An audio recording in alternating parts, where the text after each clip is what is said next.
বিনা কারণে তথা স্বার্থের হেতু হিংসা করা অধর্ম পার্থ।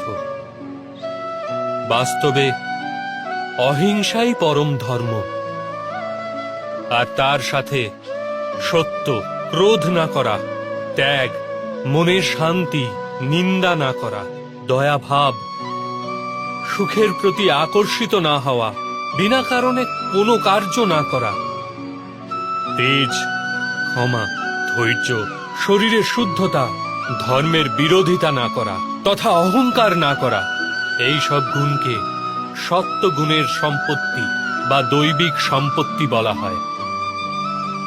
এর দ্বারাই মানুষ পরমাত্মার অর্থাৎ আমার ভক্তি করতে সক্ষম হয়, জীবনের কর্তব্যকে বহন করে চলে, ধর্মের স্থাপনা করে চলে, আর কর্মফলের আশা পরিত্যাগ করে জীবন যাপন করে। তাকে আমি নিঃসন্দেহে